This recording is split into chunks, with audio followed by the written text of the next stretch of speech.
Good evening everyone. आवाज आ रही है? सो आप सभी का एक बार फिर से बहुत बहुत स्वागत है आपके अपने इस चैनल पर। और मैं ज़रा से एक बार कमेंट का भी ऑप्शन देख लूं ज़रा। अरे, कुछ लिंक को लेकर दिक्कत हो गई थी, तो अभी वो सही हो गया है। और होप कि आप सब लोग मुझे देख पा रहे होंगे अब। हाँ, ये नहीं, दूसरा वाला, ब्लैक वाला। राज अब ठीक हो गया है। विपिन, मनीषा, संतोष, रिशु, आवाज आ रही है। चलिए, बहुत शानदार। कमलेश, श्री जी ओके। अंकित। तो लास्ट क्लास में हम लोग कहाँ तक पहुंचे थे, ठीक उसके आगे हम लोग मूव करेंगे। चलो बैठ।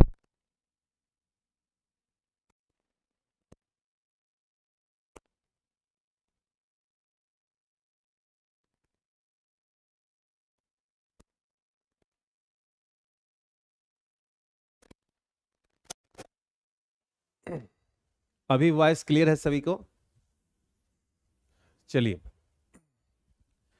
अरे, आवाज आ रही है कि ना? अरे नहीं जितेंद्र, एक्चुअली क्या हुआ था, ये इवेंट कल का था, तो आज वाला इवेंट कल ही चल गया था, कल वाला आज चल रहा है, इसलिए थोड़ी सी दिक्कत हुई थी। चलिए, कोई नहीं, हम लोग अपने पॉइंट्स पर मूव करते हैं। और आज जो टॉपिक हम लोग लेने वाले हैं, फिजिकल ज्योग्राफी के पोर्शंस पे हम लोग आ चुके थे। जहाँ तक मुझे ध्यान में है, हमने वेनेजुएला पराग्वे वाटरफॉल का टॉपिक किया था, और डेजर्ट का टॉपिक चल रहा था, यही ना? डेजर्ट वाला टॉपिक हम लोग का हो गया था। डेजर्ट सारे हम लोगों ने कंप्लीट कर लिए थे। एक जो सेचुरा, एक डेजर्ट जो है, इसको भी आप लोग एक बार लिख करके रख सकते हैं, सेचुरा रेगिस्तान। ठीक है, ये भी छोड़ना नहीं है, मैंने लिख के रख लीजिए। क्या पता यूपीएससी वाले तो ढूंढ ढूंढ के ऐसे ही क्वेश्चंस पूछते हैं ना, तो इसलिए वहां पर आ सकता है कि सेचुरा रेगिस्तान जो है, साउथ अमेरिका के उत्तरी पश्चिमी तट के एक हिस्से के साथ स्थित एक रेगिस्तान है। ये आप लिख कर रख सकते हैं, सेचुरा रेगिस्तान। ठीक है, सेचुरा रेगिस्तान, ये लिख करके आप एक रख सकते हैं। ठीक है, क्लियर है? सेचुरा डेजर्ट, हाँ, ये कहां पर हो जाएगा, तो ये भी अगर आप देखेंगे ना, तो पेरू में आपको देखने को मिलेगा। कहां पर? पेरू में। नॉर्थ वेस्ट का रीजन दिया हुआ है ना, तो पेरू आपका ये देश हो जाता है। पेरू भी लिख करके रख लीजिएगा, पेरू। ठीक है, और अपने नोट्स को कंप्लीट बनाते चलिएगा, ये ज्यादा सही रहेगा। बाकी आपके कमेंट में देख पाऊंगा यहाँ पर अब फिर से। तो अभी जो हम लोग आने वाले हैं, वो टॉपिक है आपके लिए लेक। आज जो हम लोग टॉपिक पर आ रहे हैं, डेट इज द लेक। यहाँ पर जो साउथ अमेरिका से जो लेक जो पूछा जाता है, साउथ अमेरिका से जो लेक पूछा जाता है, यहाँ आपके सामने में टीटीकाका लेक सबसे इंपॉर्टेंट होता है, जो विभिन्न एग्जाम्स में पूछे जाते हैं। Then lake Maracaibo, lake Valencia, Valencia एक नदी भी है, एक लेक के संदर्भ में भी हम लोग देखते हैं यहाँ पर, जिनसे मोस्टली क्वेश्चंस पूछे जाते हैं। ओके, राहुल मौर्य जी का भी स्वागत है। जितेंद्र, पीके, पीके जौनपुर वाले, पूरा नाम क्या है बच्चे तुम्हारा? बलवंत, एकता। ओके, तो ये मनीषा अगर पहले से बनाया हुआ है, कुछ चीजें अगर मिलती है तो उसको ऐड कर लेना बच्चे। ठीक है, कल वाली पीडीएफ मैंने पोस्ट कर दिया था टेलीग्राम पर, एक बार चेक कीजिएगा। कल वाला पीडीएफ तो आज दिन में पोस्ट किया, मिस हो गया था मेरे माइंड से। और एक बार सभी इस इवेंट को लाइक और शेयर भी कर दीजिएगा। अभी आइए देखते हैं, टिटिकाका लेक जो है, ये कहां पर है? बोलीविया में है। Highest navigable and fresh water lake of the world है। विश्व की सर्वाधिक ऊंचाई की नौका गम्य झील है ये। ओहो, ओके, पंकज उदास भाई है अपने। वही मैं सोच रहा हूं कि ये नाम कौन सा है। ओके, सीखा। रिमी सहाय जी का भी बहुत बहुत स्वागत है। आंचल। ओके, नेक्स्ट जो है, IIT situated in Andes on the border of Bolivia and Peru. Titicaca झील की हम लोग अगर चर्चा करें, तो बोलिविया पेरू के बॉर्डर पर आपको ये देखने को मिलता है। Largest lake in South America है, दक्षिण अमेरिका की सबसे बड़ी झील है। And said to be the birth place of the Inca. Inca सभ्यता जो आपको कहा जाता है कई बार, इंका सभ्यता, इनके बर्थ प्लेस के रूप में बोलीविया का ये रीजन आपको देखने को मिलता है। ठीक है। Then lake Maracaibo is a large brackish tidal bay और a tidal estuary in Venezuela and an inlet of the Caribbean sea. ये यहां पर पॉइंट दिया गया लेक माराकाइबो के बारे में। वेलेंसिया लेक आपको वेनेजुएला में है। इसी का ये टिटिकाका झील को आप यहां पर देख रहे हैं, ये नेविगेबल है, यहां पर आप नौका गम्य है। आप क्या करेंगे, यहां पर जाकर के आप नेविगेबल लेक है, डेट मीन्स कि यहां पर जाकर आप क्या कर सकते हैं, नाव में घूम सकते हैं। ठीक है, ओके। देन हिंदी आपके सामने में यहां पर दिया गया हुआ है। टिटिकाका झील बोलीविया में है, दुनिया की सबसे ऊंची नौगम्य और मीठे पानी की झील है। बोलीविया पेरू की सीमा पर एंडीज में स्थित है। दक्षिण अमेरिका की सबसे बड़ी झील है। जो भी चीज हिंदी में था सेम आपको हिंदी में भी दिया है, इंग्लिश वाला। वेनेजुएला में एक बड़े खारे ज्वार की खाड़ी है और झील जो आपके सामने कैरिबियन सागर का प्रवेश द्वार भी इसे हम लोग कहते हैं यहाँ पर। तो ये 2 पॉइंट है लेक माराकाइबो के बारे में। ये आपको कहाँ पर है, तो ये आपको वेनेजुएला में है। टिटिकाका लेक बोलीविया पेरू के सीमा पर आता है और वेलेंसिया लेक भी आपको वेनेजुएला में आता है। तो ये ध्यान में रखिएगा। नेक्स्ट हम लोग मूव कर रहे हैं, ये आपके सामने लेक माराकाइबो को आप देख रहे हैं। तो ये आप जो देख रहे हैं कैरिबियन सी का एक इनलेट है। ये लेक माराकाइबो इज अटैच्ड, आप यहां पर देख रहे हैं। तो ये इनलेट भी आपको कैरिबियन सी का देखने को मिलता है। तो इसलिए इस भाग पार्टिकुलर में आपको ज्वार भी आता है। ठीक, क्लियर पॉइंट, ज्वार भी आपको आता हुआ देखने को मिलता है। क्लियर है पॉइंट। यहां पर बलवंत, कुसुम, एकता, त्रिशा, आया त्रिशा भारती जी भी यहां पर है, योगेश सैनी, चिंकी चौहान जी, राधिका, मनीषा जी। ऐसा कुछ भी नहीं है, हमारे लिए सभी एक समान है। हाँ, अब जिसके नाम दिख जाते हैं तो सामने में आ जाता है। ठीक है, अभी जो हम लोग जो मूव करने वाले हैं, अब साउथ अमेरिका के फिजिकल फीचर्स में आप यहां पर हाईलैंड्स को देखेंगे, वेस्टर्न अल्पाइन सिस्टम को आप देख रहे हैं। यहां पर आपके सामने में एंडीज पर्वत आ जाएगा पूरा का पूरा, ये आपको एंडीज पर्वत का रेंज यहां पर आ जाएगा। देन ये ईस्टर्न हाईलैंड में आपको पैटागोनिया का पठारी भाग आ जाएगा। ईस्टर्न हाईलैंड में ये आपको ब्राजील का हाईलैंड आ जाएगा और ये ईस्टर्न हाईलैंड में आपको गुआना का हाईलैंड आ जाएगा। तो ईस्टर्न हाईलैंड 3 आपके सामने में होते हैं, गुआना हाईलैंड, ब्राजीलियन हाईलैंड और पैटागोनियन हाईलैंड। और बीच में सेंट्रल लोलैंड्स आपके सामने में दिया गया हुआ। सेंट्रल लोलैंड्स का मतलब है कि ये मैदानी भाग आपको देखने को मिल रहा है। ठीक है, ये मैदानी भाग आपको देखने को मिल रहा है। इन भागों में नदियां वगैरह होंगी और इनके यहां पर डेल्टाई रीजन्स आपको देखने को मिल जाएंगे। ठीक है, डेल्टाई रीजन भी आपको देखने को मिल जाएंगे। तो सबसे पहले हम लोग एंडीज वाले पर मूव कर रहे हैं और इनकी यहां पर हम लोग चर्चा करेंगे। ठीक है, इनकी हम लोग यहां पर चर्चा करते आइए। तो सबसे पहला हम लोग जो मूव करने वाले हैं, जैसा कि आप यहां पर देख रहे हैं, एंडीज माउंटेन को यहां पर दिखाया गया हुआ है। काफी सारी चीजें आज आप देखेंगे। बोलीवियन प्लेटू को देखेंगे, एज एन एल्टी प्लानो भी आप यहां पर देखने वाले हैं। आज यहीं पर आप एस्टेंसिया को देखेंगे, ग्रान चाको को देखेंगे, माटोग्रासो रीजन्स को देखेंगे, पंपास को देखेंगे। इन सब मुद्दों पर हम लोग यहां पर चर्चा करने वाले हैं। ठीक है, क्लियर पॉइंट। सृष्टि और तिवारी जी भी जुड़े, बहुत बहुत स्वागत है आपका। अंकिता, रुचि गुप्ता, शुभम, ओके। आइए, तो यहां पर हम लोग स्टार्टअप करते हैं एंडीज माउंटेन के साथ में। एंडीज माउंटेन आपके सामने में जो आया बहुत ही इजी है। इसका इंग्लिश भी है और हिंदी भी, इंग्लिश नहीं दोनों मैंने किया हुआ है। वही है कि हिंदी मैंने इसका आपके लिए गूगल से किया है, थोड़ा सा उसको सॉर्ट आउट वगैरह करके।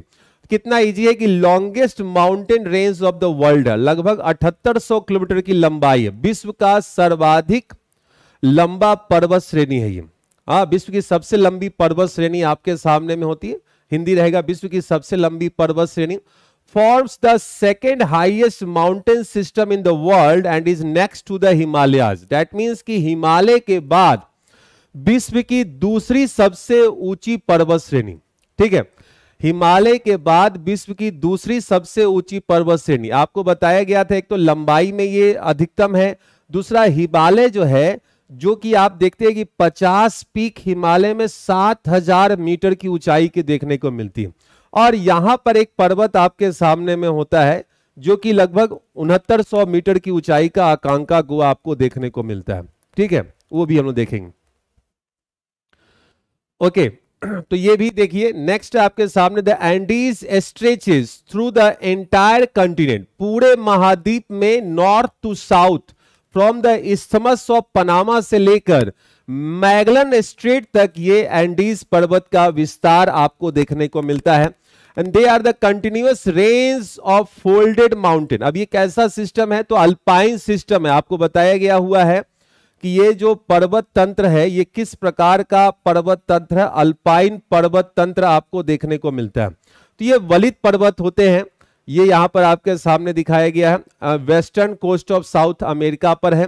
दे form a chain of ranges and knots with enclosed inter mountain plateaus, namely in Ecuador and Bolivia. Ecuador और बोलीविया में इंटर माउंटेन प्लेटू आपको देखने को मिलते हैं। आप में से कोई बता सकता है कि इंटर माउंटेन प्लेटू क्या होता है? And one more, being part of the Pacific ring of fire. ये एंडीज पर्वत जो है पैसिफिक रिंग ऑफ फायर का भाग है, इसलिए यहां पर आप ज्वालामुखी और भूकंप को भी देखते हैं। सेम चीज का हिंदी आपके सामने में यहां पर दिया गया हुआ है। एंडीज माउंटेन सिस्टम हम लोग देख रहे हैं, विश्व की सबसे लंबी पर्वत श्रृंखला है। हिमालय के बाद दूसरी सबसे ऊंची पर्वत प्रणाली है। एंडीज जो है पनामा के इस्थमस से मैगलन के जलडमरू मध्य तक उत्तर दक्षिण दिशा में फैला हुआ है। सेम पॉइंट यहां पर है। वलित पर्वत प्रणालियों की सतत श्रृंखला है जो दक्षिण अमेरिका के पूरे पश्चिमी तट को कवर करता है। इक्वेडोर और बोलीविया में संलग्न है इंटर माउंटेन पठार यहां पर। ठीक है, तो अंतर पर्वतीय पठार को यहां पर हम लोग देखने वाले अभी। और पैसिफिक रिंग ऑफ फायर का हिस्सा होने के कारण इस क्षेत्र में कई ज्वालामुखी और भूकंप आते हैं। अब देखिए यहां पर आपके सामने में इंटर माउंटेन प्लेटू है। कहने का मतलब क्या होता है कि अंतर पर्वतीय पठार जो हम लोग बोलते हैं कि एक पर्वत इस तरफ में हो गया और दूसरा पर्वत इस तरफ में हो गया, तो दो पर्वतों के मध्य में एक फ्लैट भाग आपके सामने में देखने को मिल रहा है, ये आपको पठार हो जाता है। तो आप देखेंगे कि बोलीविया का पठार इसी क्रम में आपके सामने में देखने को मिलता है। एग्जाम्पल कौन सा हो गया आपको? बोलीविया का पठार। ये ऐसा कोई एग्जाम नहीं जिसमें ये क्वेश्चन नहीं पूछा गया हुआ होगा, ये मैक्सिमम एग्जाम में क्वेश्चन आया हुआ है बोलीविया का पठार। हाँ, उस पर भी आएंगे हम लोग। नेक्स्ट क्लास जो होगी उसमें मैं आपको बताऊंगा, या फिर आज ही मैं बता दूंगा टाइम मिलता है तो, कि कौन कौन से प्लेट यहां पर साउथ अमेरिका के चारों ओर होते हैं और उनसे भी क्वेश्चंस पूछा गया हुआ है। ठीक है, उनसे भी क्वेश्चंस पूछा गया हुआ है। ओके, कृष्णा, काजल, ओके, सीखा।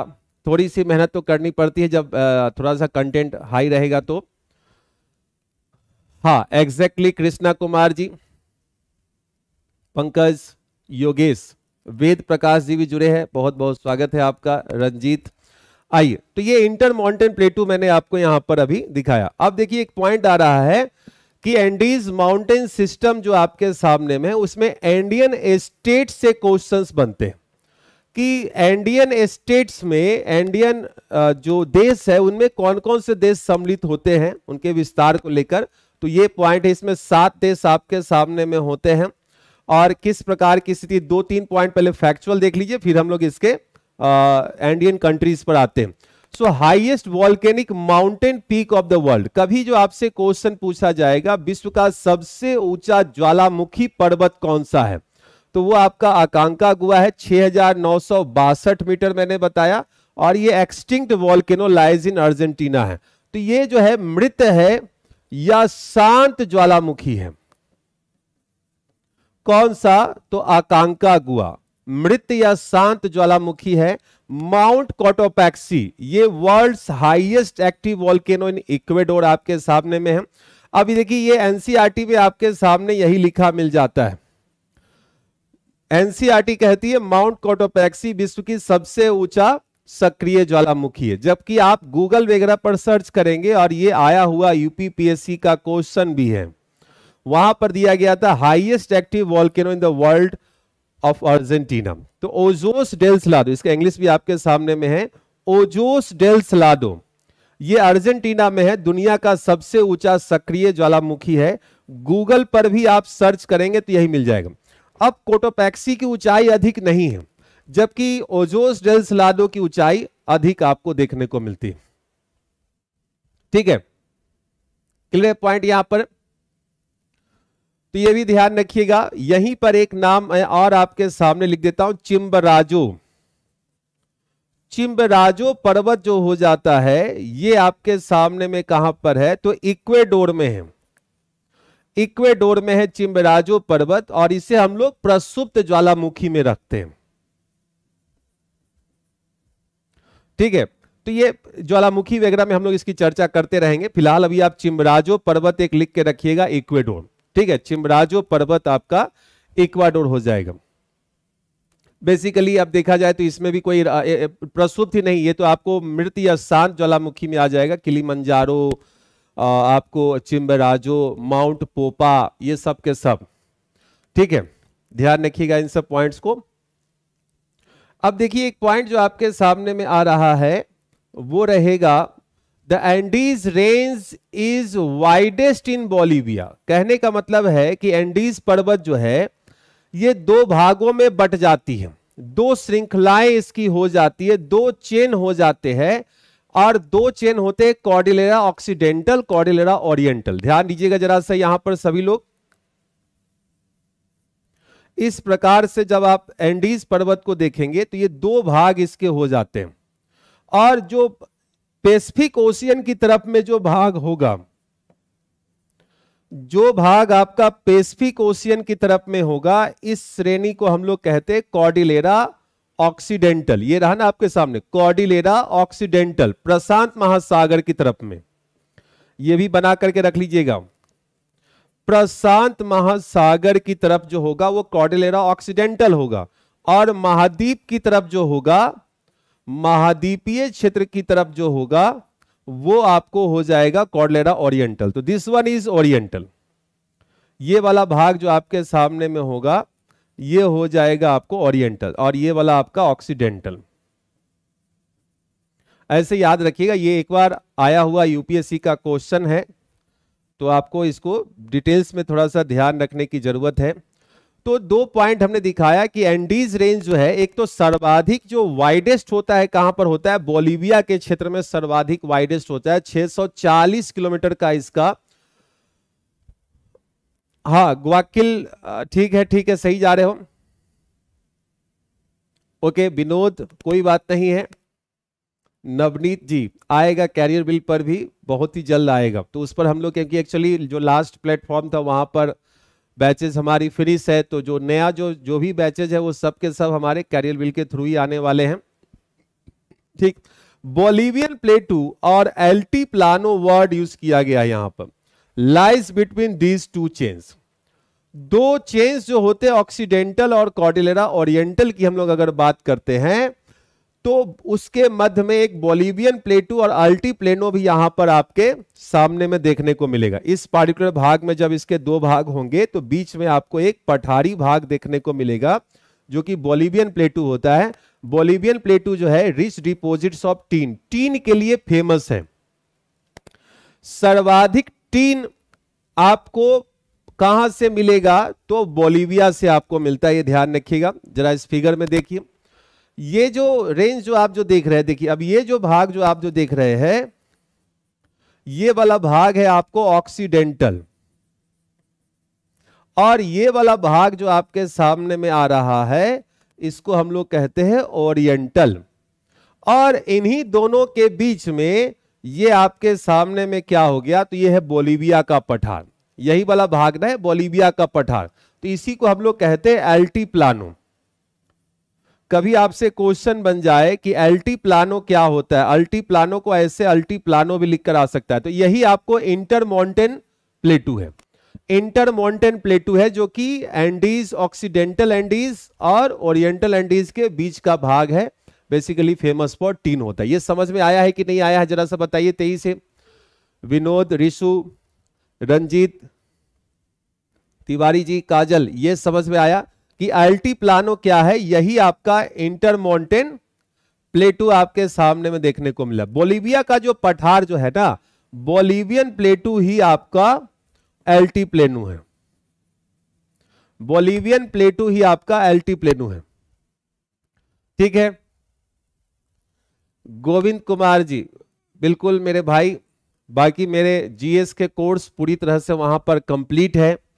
हाँ, ऑप्शनल वाले कोर्स बचे हैं तो अब वो आगे डिसाइड करके बताएंगे संस्थान, तभी तो आगे कुछ हो पाएगा। मेरी तरफ से तो मैंने आज भी मैसेज करके बोला है कि क्लियर तो कर दीजिए कि करना क्या है।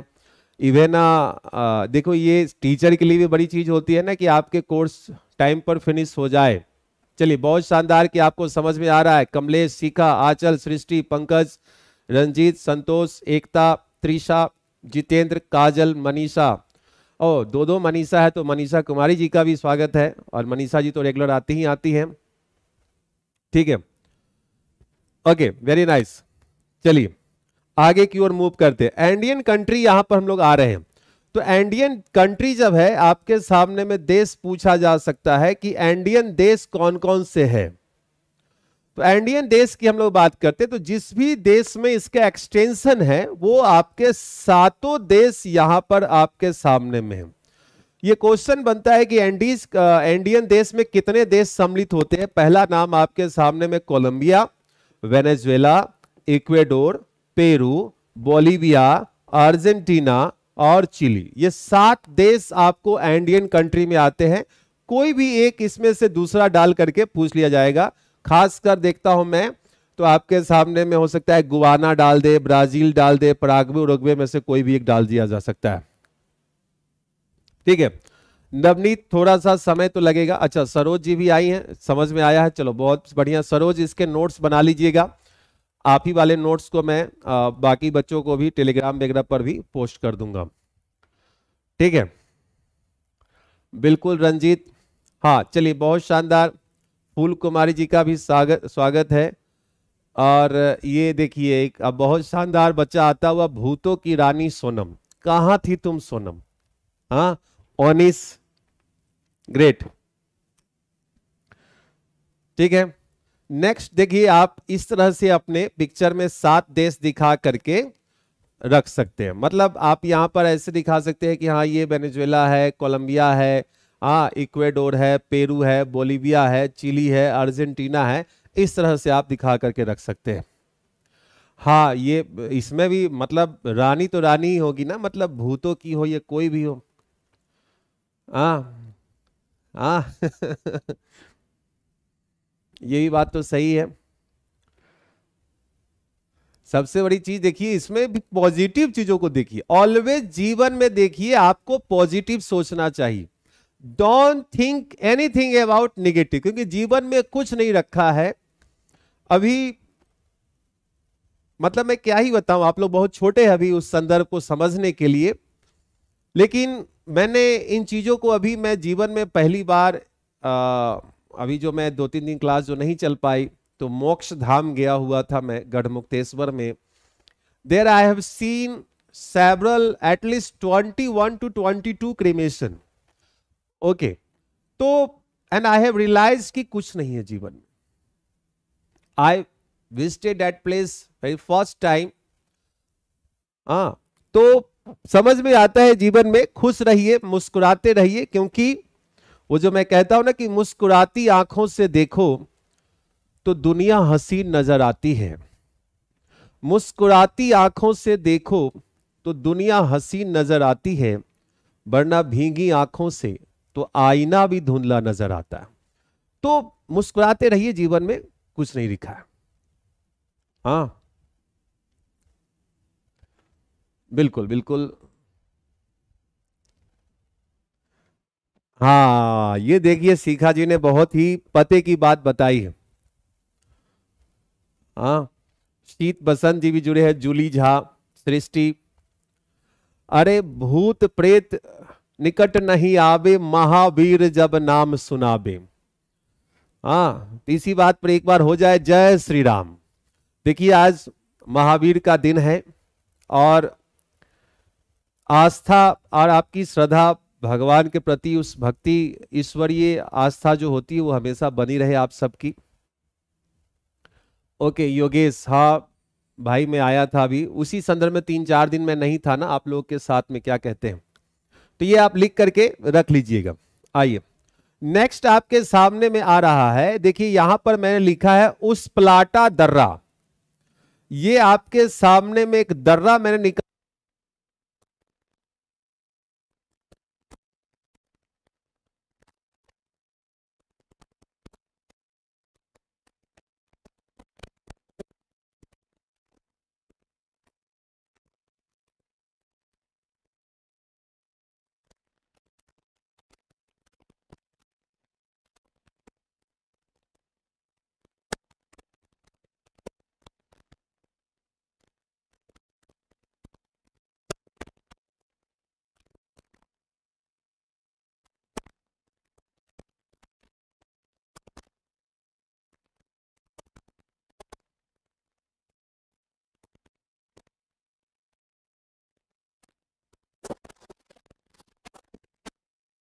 बैटरी।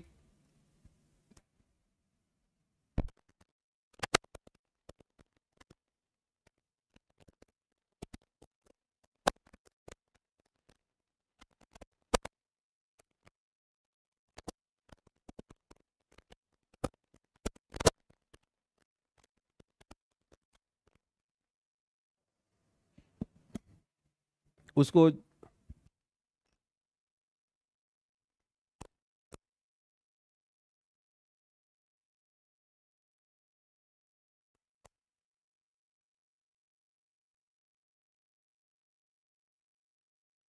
अब कैसे चलेगा बताओ जरा सा, चार्ज ही नहीं लगाए।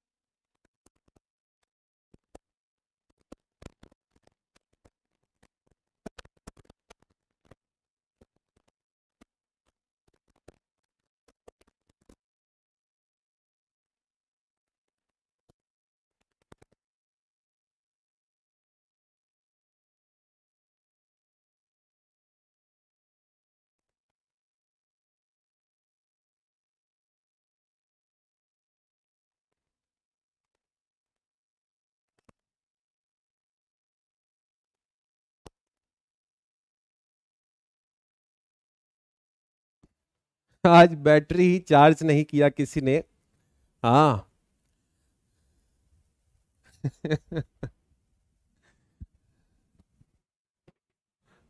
अरे ऐसा कुछ भी नहीं है, कोई भी ऐसा ना बोला जाए। हाँ आवाज आ रही है हमारी। अरे बिना इसके कैसे आवाज आ गई मेरी फुल? अभी आवाज आ रही है मेरी, जरा से बताओ। तो ये जो स्प्लाटा दर्रा की हमने चर्चा जो किया है कि ये आपको एंडीज पर्वत पर है, जो कि जोड़ता किसको किसको है, तो आप चिली से, और यहां पर लिख करके रख सकते हैं कि सेंटियागो को ब्यूनस आयर्स,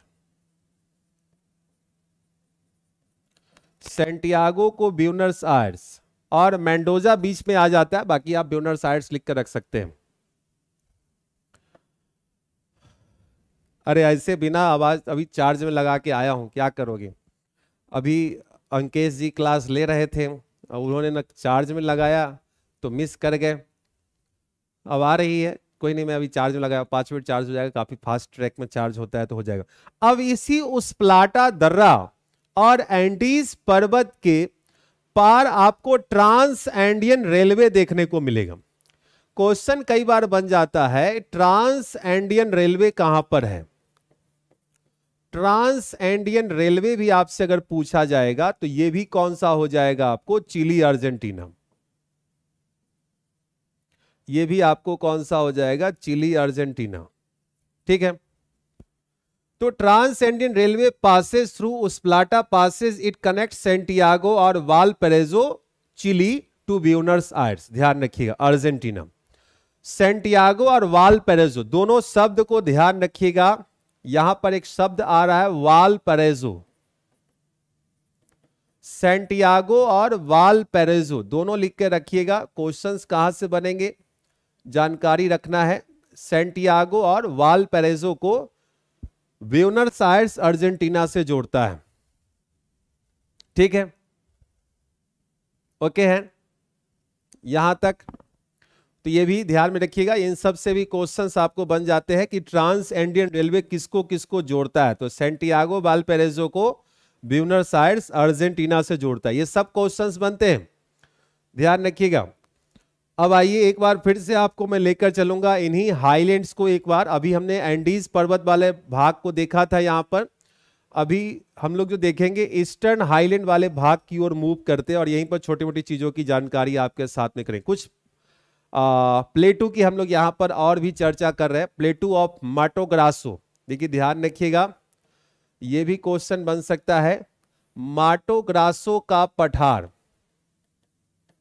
माटो ग्रासो का पठार, ये भी साउथ अमेरिका में आपके सामने देखने को मिलेगा। एंसेंट इरोजनल प्लेटू है ये, सवाना वाले रीजन में cattle raising gold and diamond reserve के लिए जाना जाता है। माटो ग्रासो का पठार ब्राजील।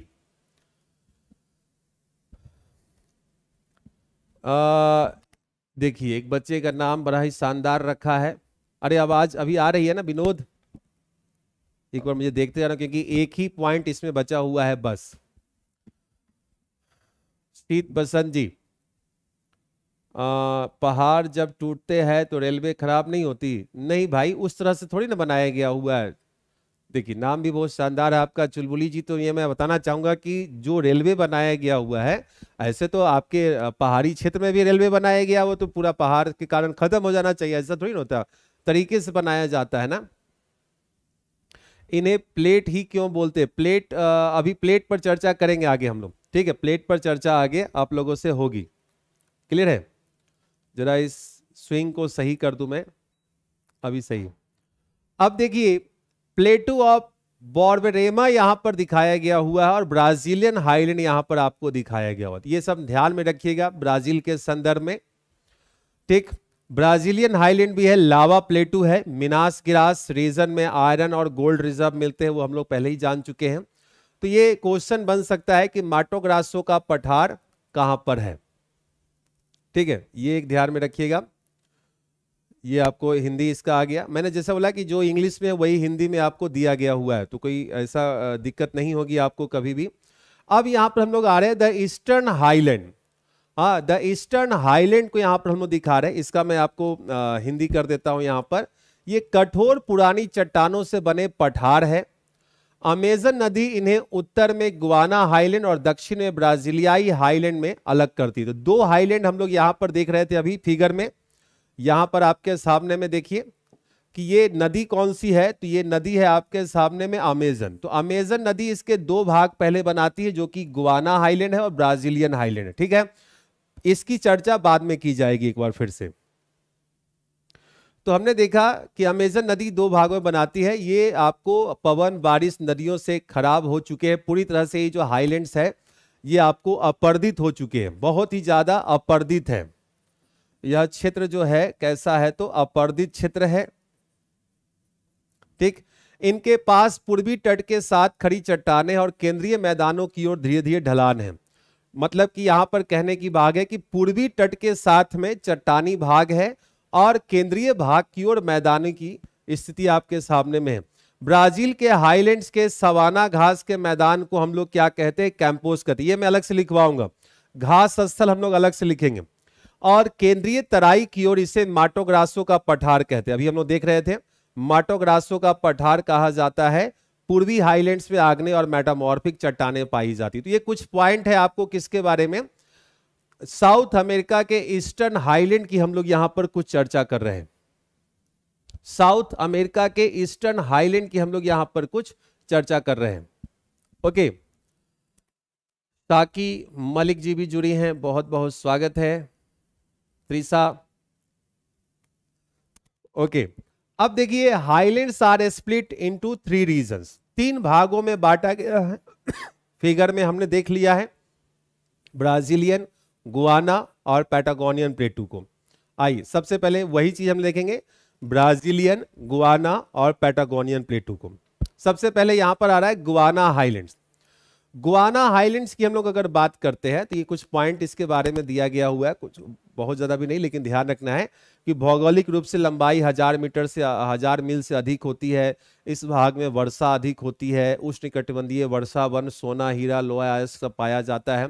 ठीक है, ये गुआना हाईलैंड्स कई सारी नदियों का ओरिजिन क्षेत्र है, जिसमें ओरोनिको नदी को भी आप देखते हैं, और ओरोनिको नदी पर आपको एंजल वाटरफॉल आपके सामने में होता है। तो ये गुआना हाईलैंड्स के बारे में आपको दिखाया गया हुआ है। यहीं पर आपके गुआना और वेनेजुएला की सीमाओं पर एक माउंट रोराइमा है। ध्यान रखिएगा, माउंट रोराइमा की हम लोग अगर बात करें तो ये यहां पर आया, the highest point is mount Roraima. Guana highland की हम लोग अगर बात करते हैं तो गुआना उच्च भूमि की सबसे ऊंची चोटी है। ये गुआना उच्च भूमि, इसको हम लोग उच्च भूमि भी लिखते हैं, जैसे यहां पर लिखा ना हाईलैंड, और इंग्लिश में भी यहां भी कर दिया हाईलैंड्स। तो हाईलैंड्स को हम लोग कर सकते हैं उच्च भूमि। गुआना उच्च भूमि के सर्वाधिक ऊंचा जो क्षेत्र है वो कौन सा चोटी है? Mount Roraima. ये आ सकता है, तो ध्यान रखिएगा माउंट रोराइमा। ये आपको ब्राजील, गुआना और वेनेजुएला के बॉर्डर पर आपके सामने में देखने को मिलता है। ठीक है, ओके।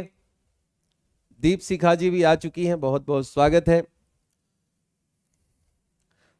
आइए, तो नेक्स्ट हम लोग मूव करते हैं। ये है ब्राजीलियन हाईलैंड्स। नेक्स्ट आपके सामने में है ब्राजीलियन हाईलैंड्स और पैटागोनियन प्लेटू।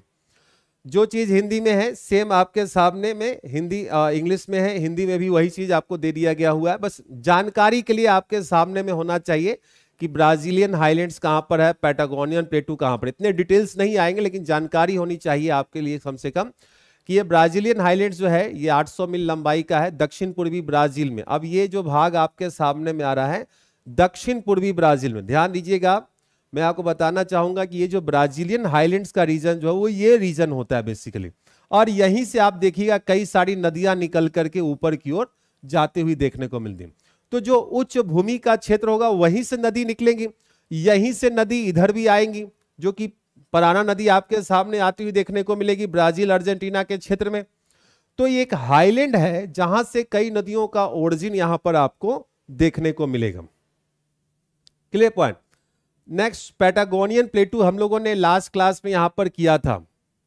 हाँ, फूल कुमारी जी, जो शुष्क वातावरण जो होता है, जो रैन शैडो जोन होता है, वो हम लोगों ने लास्ट क्लास में चर्चा किया भी था इस चीज को लेकर। ठीक है, लास्ट क्लास में हमने चर्चा भी किया था, उसको भी आपको ध्यान रखने की जरूरत है। ओके, लूसीफर भाई भी जुड़े हैं। तो मतलब एक एक चीज को ध्यान रखना है। कुछ चीजें मैंने जानबूझकर थोड़ा सा डिटेल में रखा है कि आप इनको जान पाएंगे और बेहतर हो पाएगा आपके लिए। तो एंडीज और अटलांटिक महासागर के बीच स्थित, देखिए ये क्वेश्चन आपके लिए बन सकता है।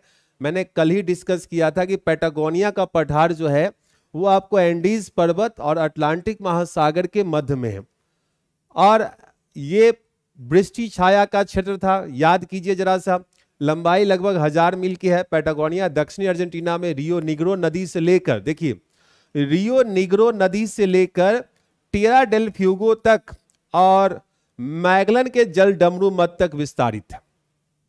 तो पैटागोनिया का पठार जो हम लोग जो देख रहे हैं एंडीज पर्वतमाला का रैन शैडो जोन हो जाता है। रियो निग्रो नदी से लेकर टिएरा डेल फ्यूगो और मैगलन स्ट्रेट तक इसका एक्सटेंशन आपको देखने को मिलता है। ठीक है, ओके, कोई बात नहीं है, लेट हो गए तो आए तो देख लीजिएगा। मतलब आपके लिए जो कंटेंट मैं निकाल करके ला रहा हूं उसको एक बार आपको देख कर जाना है। ये प्रॉपर आपके यूपीएससी के लिए मैं कंटेंट यहां पर आपको प्रोवाइड कर रहा हूं। थोड़ा सा ऊपर रहेगा, लेकिन आप चीजों को अगर मेटलाइज कर लेंगे तो ज्यादा बेहतर रहेगा ना। तो ये पैटागोनियन प्लेटू को आपको ध्यान रखने की जरूरत है। नेक्स्ट जो हम लोग आ रहे हैं द सेंट्रल लोलैंड्स की ओर मूव कर रहे हैं। अब सेंट्रल लोलैंड्स आ रहा है, देखिए जरा सा, सेंट्रल लोलैंड्स हमने आपको ही दिखाया था। ये पूरा भाग जो आप जो देख रहे हैं, ये पूरा भाग जो है ये सेंट्रल लोलैंड्स है, दिख रहा है? ये वाला पूरा भाग जो है ये आपको सेंट्रल लोलैंड्स के रूप में आपको देखने को मिल रहा है। ये दिख रहा है, ये पूरा का पूरा भाग।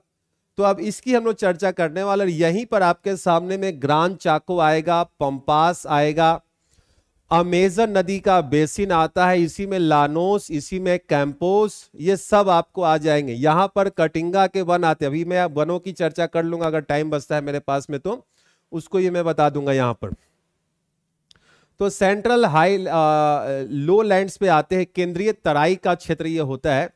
दे are form by two great river system, ये दो नदी तंत्र से यहां पर देखने को मिल रहा है। एक तो आपका अमेजन नदी तंत्र हो जाएगा, दूसरा पराना पराग्वे तंत्र हो जाएगा।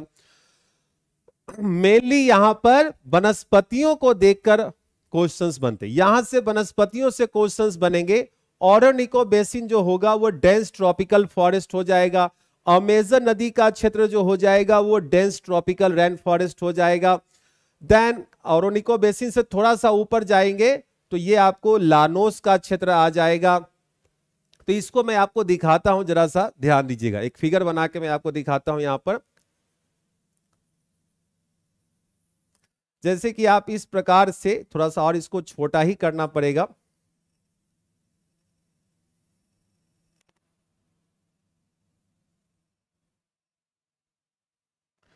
तो जनरली जो हम लोग जो पोर्शन जो दिखा रहे होते हैं, यहां पर आपके सामने में अमेजन नदी होती। अब ये अमेजन नदी का क्षेत्र है, तो अमेजन नदी के जो आसपास का जो रीजन हो जाएगा, इसको हम लोग क्या कहते हैं, सेल्वास कहते हैं। सेल्वास क्या है तो आप जानते हैं, उष्ण कटिबंधीय वर्षा वन होते हैं। उष्ण कटिबंधीय वर्षा वनों को अमेजन नदी घाटी ब्राजील में हम लोग सेल्वास कहते हैं। देन आपके सामने ओरोनिको हो जाएगा, और यहां पर आपके सामने में है एक घास स्थल जिसका नाम है लानोस। इस पार्टिकुलर भाग में एक घास स्थल आएगा जिसको हम लोग कहते हैं कैंपोस। ध्यान रखिएगा, ये वाला कौन सा हो गया, कैंपोस। यहीं पर आपके सामने में एक जो कटिंगा के वन आ जाते हैं, ये भी ध्यान रखिएगा, कटिंगा के वन। अब ये कटिंगा के वन जो होते हैं ये ट्रॉपिकल फॉरेस्ट होते हैं, उष्ण कटिबंधीय वन होते हैं। ध्यान दीजिएगा, ये ट्रॉपिकल फॉरेस्ट उष्ण कटिबंधीय वन होते हैं।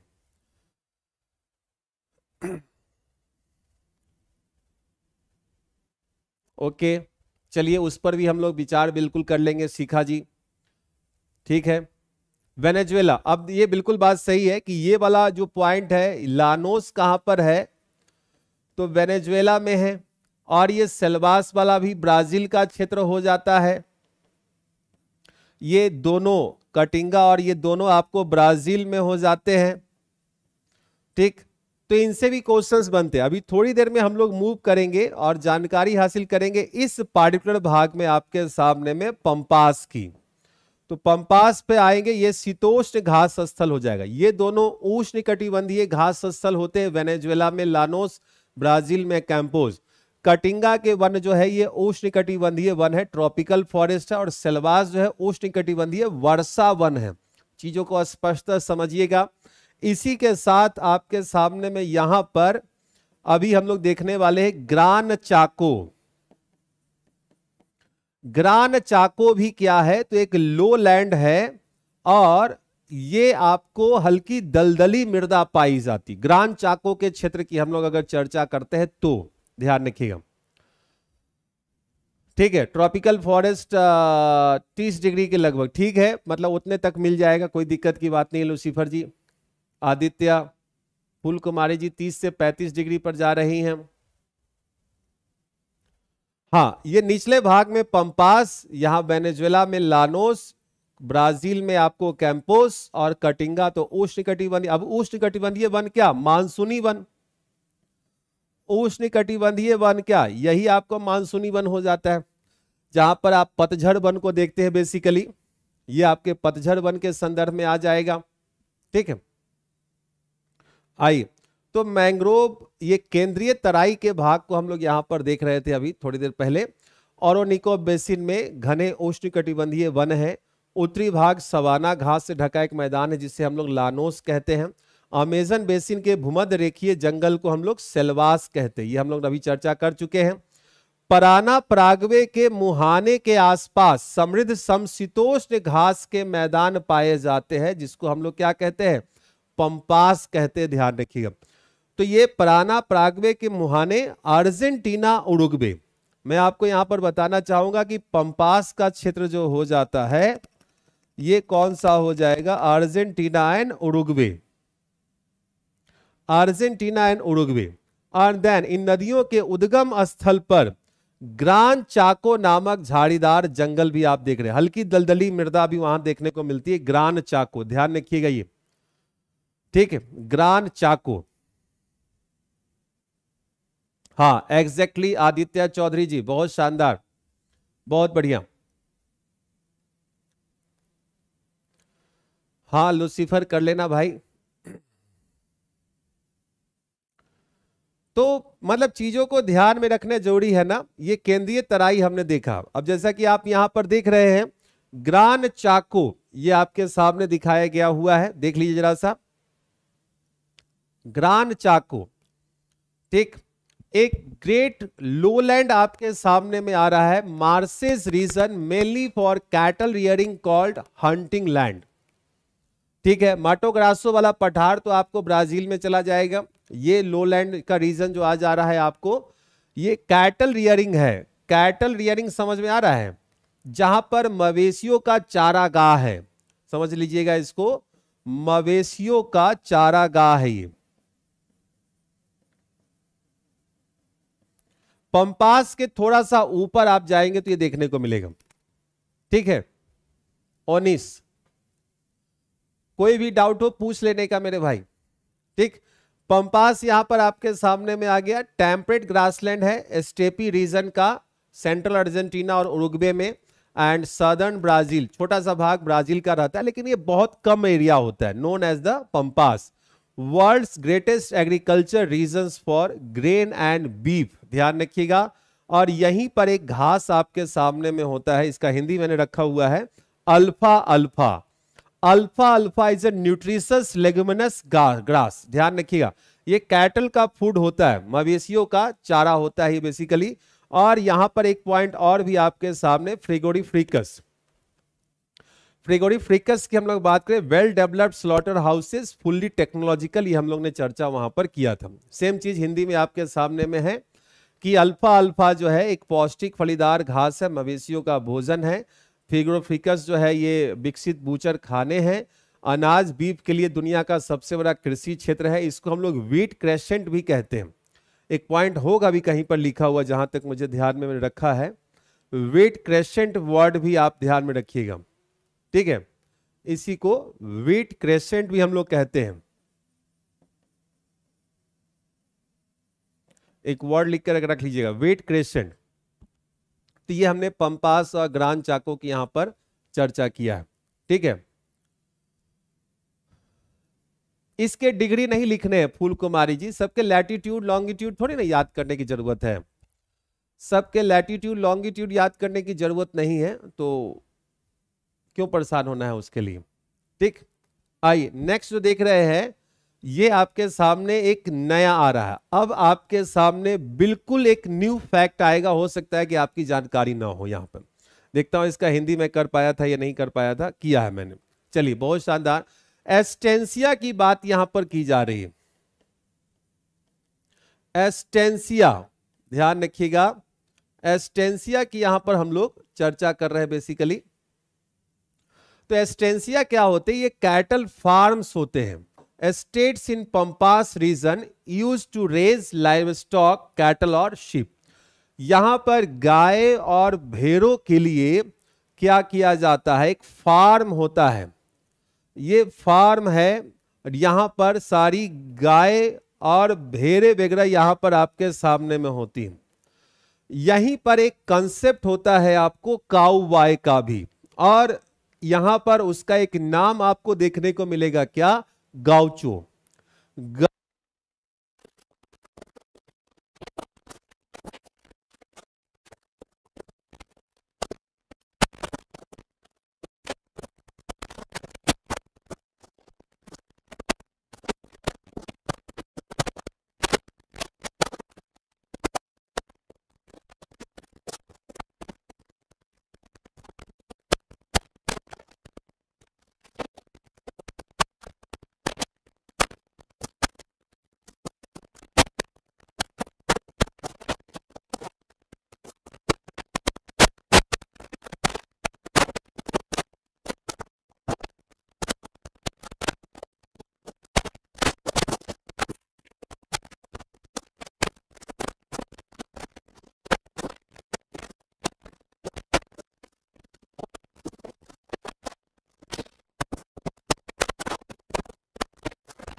अब दिक्कत नहीं होगी, अब पूरा का पूरा बैटरी चार्ज हो गया है फास्ट ट्रैक में। उस समय लगाया ही नहीं। एक्चुअली क्या होता है ना कि अब इस स्टूडियो से अंकित सर भी क्लास लेते हैं, रितेश सर भी क्लास लेते हैं। हाँ, तो अब किसी ने भी ध्यान नहीं दिया तो बैटरी लगाया नहीं। Right now I am audible और नॉट? कीटू जी बताइएगा जरा सा। कौशलेंद्र कुमार मिश्रा जी का भी स्वागत है। जितेंद्र, लुसीफर, जूली झा जी, आवाज आ रही है मेरी? कुरकुरे कौन खा रहा है? रात में कुरकुरे खाने की होती है। देखिए हमारे यहाँ आंधी नहीं चल रही, तूफान आया है रे पंकज। ठीक,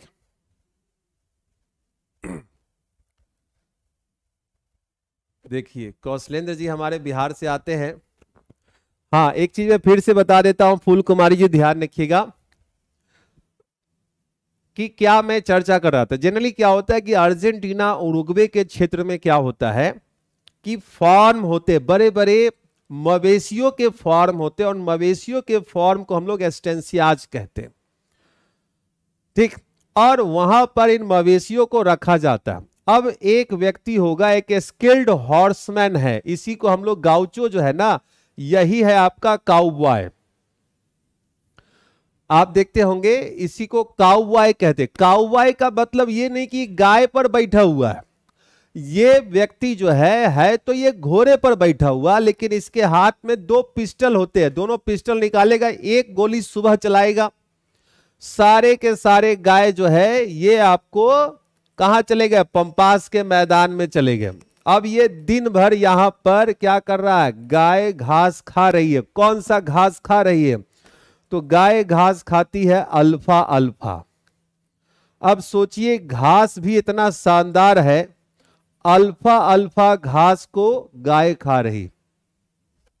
ठीक, और अब ये घास बहुत ही पौष्टिक घास है, तो गाय भी मोटी हो गई।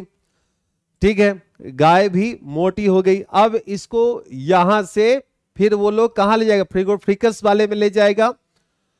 अब फ्रीगोफ्रिकस में फिर उसको कट पिट करके पैकेज तैयार करेगा। And Argentina is the largest exporter of meat packaging, largest exporter country of meat, packaged meat लिखकर रख लीजिएगा, पैकेज्ड मीट। ठीक, कौशलेंद्र कुमार मिश्रा जी कैसन बानी? बढ़िया बाहो। हाँ, तो और अपने देश में लोग पतले हो जाते हैं तो बोला जाता है अल्फा अल्फा चूरन खा ले बेटा, चूरन। तो उस चूरन से लोग मोटे हो जाते हैं थोड़े से। ठीक, मतलब मेरा मानिए तो आप लोग अगर एक्सरसाइज नहीं करते हैं तो एक्सरसाइज करने की आदत डाल लीजिए, क्योंकि बॉडी इज अ टेम्पल। आपका बॉडी जो है एक टेम्पल के समान है। तो अगर आप अपने शरीर से स्वस्थ है, मस्तिष्क से स्वस्थ है, तो आप दुनिया में हर कुछ हासिल कर सकते हैं। या एग्जैक्टली आदित्य। हाँ, तो और क्या करेगा फूल कुमारी जी? वहां पर वैसी चर्चाएं थोड़ी ना। अपने देश में गाय हमारे लिए माता के समान होती है। वैदिक काल में जब आप पढ़ते हैं तो वहां पर बताइए कि वैदिक काल की अगर हम लोग चर्चा करें तो वैदिक काल में एक शब्द आता है दुहिता। वैदिक काल में एक शब्द आता है दुहिता। तो ये किसको रेफर करता है, कोई बता सकता है? देखिए लूसीफर भाई जिम स्टार्ट कर दिया और मैंने भी जो शुरू किया है। वेट कम हो चुका है मेरा, जैसा कि तुम लोग देख रहे होगे। बीच में वेट ज्यादा हो गया था, फिर से थोड़ा सा एब्स पे वर्क कर रहा हूं। हाँ, देखिए उठते ही पढ़ने बैठ जाते, बड़ी अच्छी बात है सोनम जी। तो 2 घंटा रिवाइज कर लिया करो। आ ही जाओ तुम। एक बालक है जो बहुत देर से इंतजार कर रहा है, बोल रहा है कि हम भी आएंगे, हम आ जाए, हम आ जाए। हम क्या, आ ही जाओ, प्रकट हो ही जाओ अब तुम। हाँ, नहीं वो लोग दूध नहीं पीते, वो लोग क्या मतलब वो रेड मीट वाले लोग होते हैं ना, इस कारण से। रुको 1 मिनट जरा सा इसे पूछने दो। हाँ, दुहिता के बारे में कौन बता रहा है? आदित्य बताओ भाई। गाय धोने वाला, अच्छा तुम्हें कुछ पता है दुहिता के बारे में? नहीं। मंदिर गए थे आज? हाँ। कौन से मंदिर गए थे? भारत सिटी वाले मंदिर में। हाँ, तो नारा क्या लगाया वहां जाके? झूला झूला। देखिए मंदिर में जाके भाई साहब झूला झूलते देख रहे हो, हाँ मंदिर में जाके भी झूला झूलते हैं। ये है अयान, हाँ ये है अयान। अब क्या ही बताया जाए, बाकी सब मोह माया है। चलो जय श्री राम का नारा तो लगाओ। जय श्री राम। हाँ संतोष भाई अपने 9 बजे तक सो जाते हैं। देखो पढ़ रहे हो, तुम्हारे बारे में लिखा गया अयान कुछ नहीं बोलते हो आप। ये डीपीएस का नाम पूरा खराब कर देगा। कमलेश के पॉइंट बिल्कुल सही आते हुए, दुहिता जो है ये बेटियों के लिए शब्द रखा गया था, कन्याओं के लिए वैदिक काल में। अब मतलब तुम लोग क्या लगता है कि मैं ज्योग्राफी पढ़ाता हूं तो मुझे हिस्ट्री नहीं आती है? हाँ चलिए आइए एक पॉइंट और देखते हैं जरा सा। तो यहां पर हमने काउ बॉय की चर्चा किया है कि घोड़े पर बैठा हुआ शख्स 2 पिस्टल रखता है। दिन में 1 पिस्टल चलेगा, शाम में 1 पिस्टल चलेगा। पहले दिन में गाय इधर जाएगी, फिर गाय इधर आएगी, तो इसी फार्म से गाय लौटकर मतलब जाती है और लौटकर फिर फार्म में आ जाती है। So this one is the skilled horseman. आप देख रहे कुशल है ये, कुशल। समझ में आ रहा है?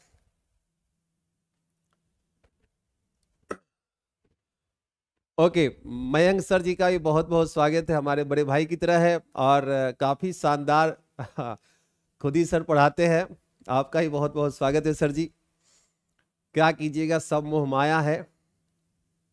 हाँ ये सबके कमेंट पढ़ते रहता है बगल में खड़े होके। अब हो गया तुम्हारा ठीक। तो ये गाउचो रेफर टू द नोमैडिक भी यहां पर दिखाया गया। इनका अपना कुछ इस प्रकार का घर वगैरह रहता नहीं। Often outlaw inhabitants of the great plains of Argentina, Uruguay and Brazil. यही क्षेत्रों में आपको मेनली अर्जेंटीना उरुग्वे का रीजन आप ध्यान में रखिएगा, ठीक है। ये आपका हिंदी यहां पर दिया हुआ है, इसको आप हिंदी यहां पर देख सकते हैं कि एस्टेंसिया जो है एक स्पेनिश वर्ड है ये।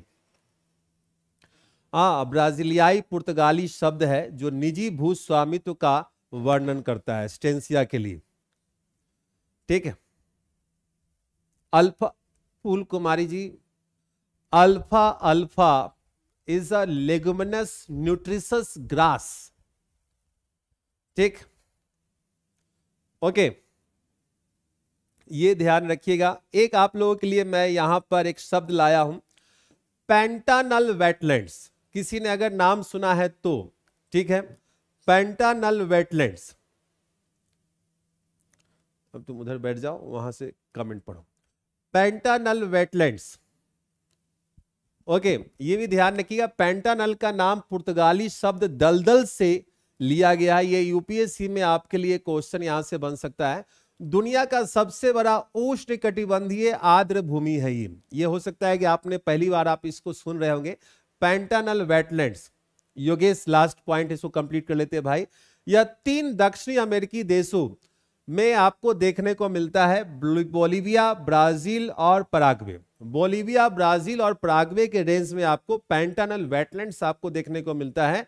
यहां पर जैगुआर, मगरमच्छ, ये सब काफी इनकी डेंसिटी आपको देखने को मिलती है, इनकी डेंसिटी आपको देखने को मिलती है। पेंटानल में सबसे बड़ा तोता भी आपको देखने को मिलता है। अब चूंकि आजकल यूपीएससी वाले ऐसे ही ऐसे क्वेश्चन उठाकर बनाते हैं, हाँ गिलहरी से तो कछुआ से तो तोता से, तो इसलिए इन सब को थोड़ा सा ध्यान रखिए। जैगुआर आपने देखा होगा, जैगुआर गाड़ी भी आती है जो कि लोगो यही इसी जैगुआर का लिया गया हुआ है, ठीक है। तो लार्जेस्ट वेटलैंड ऑफ वर्ल्ड आपके सामने में पेंटानल यहां पर दिया गया है आदित्य, ये ध्यान रखिएगा बच्चे। कुछ पॉइंट इसके मैंने और भी आप लोगों के लिए, इंग्लिश भी इसका पॉइंट है, हिंदी इंग्लिश दोनों में मैंने मैटर को रखा हुआ, आप इसको देख सकते हैं। ये पूरे के पूरे आपको पॉइंट यहां पर दिया गया पेंटानल वाले। इसी में आपको जो ह्यूमिड ग्रांड चाको का रीजन जो निचले भाग में हो जाता है, जो कि अर्जेंटीना वाला और ब्राजील का दक्षिणी भाग जो हो जाता है, वो भी आपको इसी में सम्मिलित किया जाता है पेंटानल वाले में। ये आपको रामसर एग्रीमेंट के अंतर्गत में यूनेस्को के वर्ल्ड हेरिटेज साइट में भी आपको देखने को मिलता है। ये सारे पॉइंट आपको यहाँ पर दिए गए हुए हैं। बायोस्फीयर रिजर्व भी है ये, ठीक है। ये बायोस्फीयर रिजर्व भी आपको दिया गया हुआ। तो ये एक पॉइंट है जिसको आपको ध्यान करके रखिएगा। आज चूंकि 1 घंटे की क्लास यहीं पर कंप्लीट हो रही है। कल होगा यहाँ पर हम लोग रिवर सिस्टम को देखेंगे, अमेजन नदी, और आप लोगों के लिए रैपिड फायर क्वेश्चंस का रेंज लेकर मैं आने वाला हूं। रैपिड फायर, ठीक है, रैपिड फायर आपको आएगा, ऑप्शन नहीं होंगे, क्वेश्चन होंगे, डायरेक्ट आंसर मारिएगा और जितना पढ़ाया उसी से क्वेश्चन होंगे। कम से कम 50 क्वेश्चन बना के दूंगा, कम से कम 30 तो रहेगा ही रहेगा एग्जैक्टली। तो हर स्लाइड में एक नया question, fill in the blanks के साथ मिलेंगे आपके साथ में बहुत जल्द। कल हम लोग रिवर सिस्टम को देख लेते हैं और जो भी थोड़ा बहुत बच रहा है साउथ अमेरिका कल फिनिश हम लोग कर लेंगे। तो आज इतना ही रखते हैं। एक बार इस इवेंट को सभी लाइक और शेयर भी कर दीजिएगा और बहुत जल्द कुछ नया करेंगे। थोड़ा सा मैं भी अभी मेंटेन करने में ही लगा हूं चीजों को, तो करेंगे बहुत जल्द जबरदस्त तरीके से। मिलते हैं आप लोगों से कल, तब तक के लिए नमस्कार, धन्यवाद।